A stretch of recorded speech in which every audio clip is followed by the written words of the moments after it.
Almost everyone I've asked says that this song is a happy song, and I don't blame them. It's catchy, energetic, it's in a major key, it's upbeat, it's celebratory. It's all the brightness and jubilation that can be packed into a pop song. The thing is, everyone thinks it's a love story. Every little thing she does is magic. It sounds like a positive vibe for sure. And it's kind of a love story, but it's a tragic one. If you take a look at the lyrics, you can see that it's an anthem for anyone who has fallen for someone and just chickened out every time they try and confess their crush. Right, there she is, George. They just go in there and invite her. Okay, but I don't know what to say. Well, just say anything, George. Say, well, whatever's natural. Well, the first thing that comes into your mind. Nothing's coming to my mind. Jesus, George, it was a wonder I was even born. What? It's a sad, sad song. Surprised? Well, sorry to burst your bubble, but that's what it is, and I'm going to show you why. So let's do it. The one chord, the tonic, the major one. Musicians mostly know this stoic member of the chord family as the strong, solid, commanding home chord that sets the stage for all the others. While this is true, in my experience, I like to think of the one chord as the chord of acceptance. It's the net that all the other chords in a progression look to. It holds the foundation of the chord pattern up. It's like the bricks and mortar that make up the construction of a house.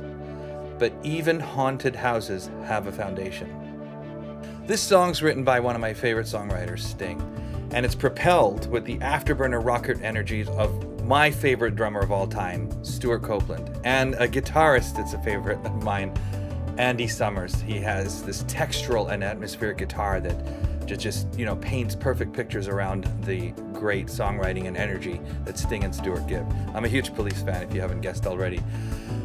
And this song actually has some genius stuff going on under the hood, so let's take a look. So we've learned about the 4, the 5, the 6 minor, and the 1 chords.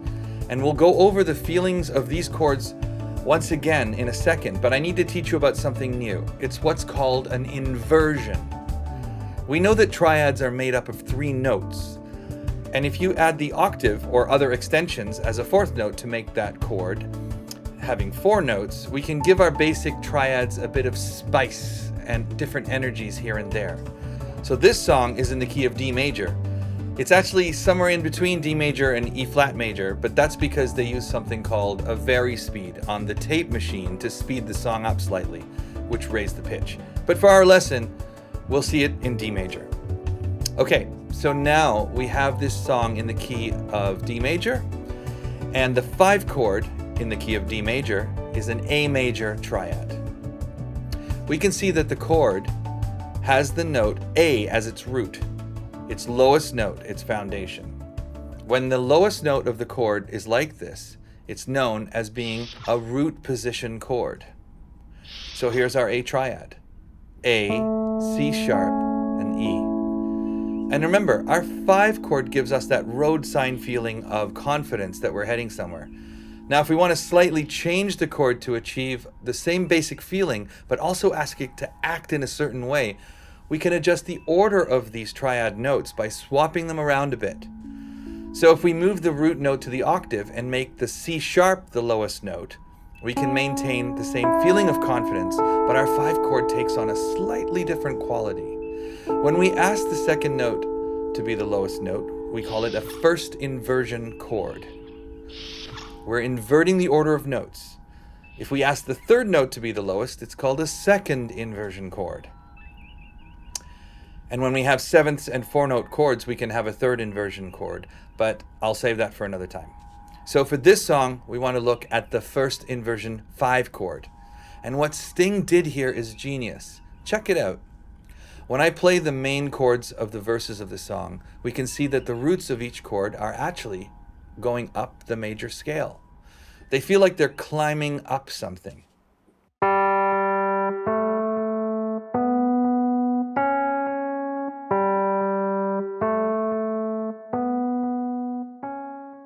And when we add the other notes, we see that we have a chord sequence that goes like this.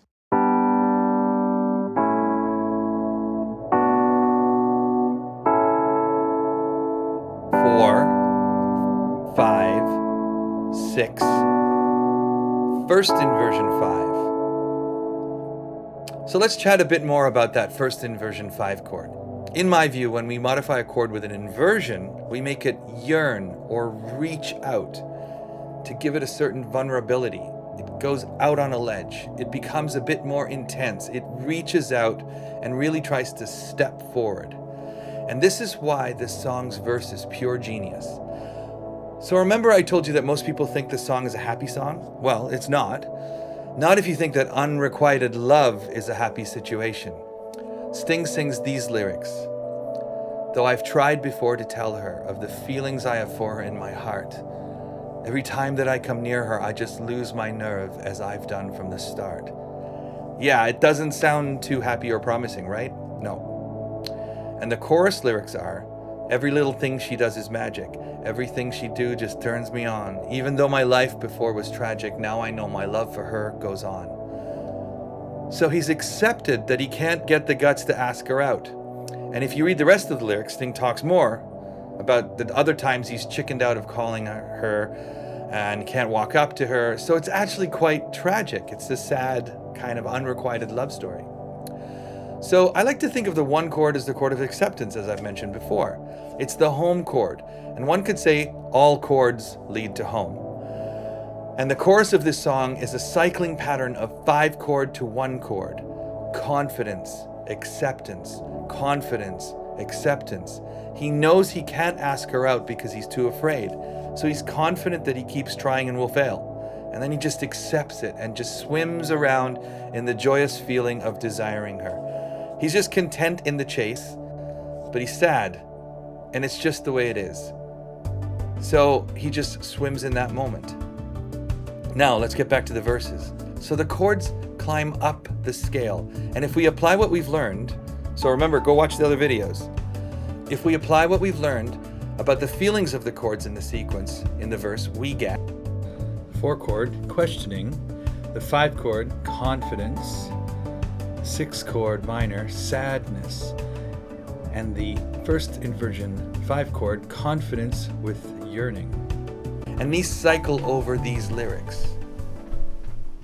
Though I've tried before to tell her of the feelings I have for her in my heart,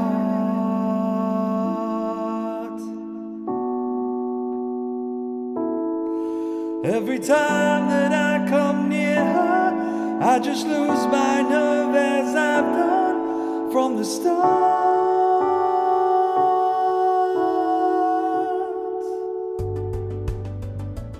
So the chords climb up the hill. To me, this represents each time he tries to ask her out. He starts with a question, climbs up the hill, and fails and comes back down. Feels a bit sad through that minor 6 chord, yearns a bit more with that first inversion, and when he finally reaches the top, it's just a resignation, an acceptance that he loves her, and that's all it will ever be. It's a happy sad. Pure genius.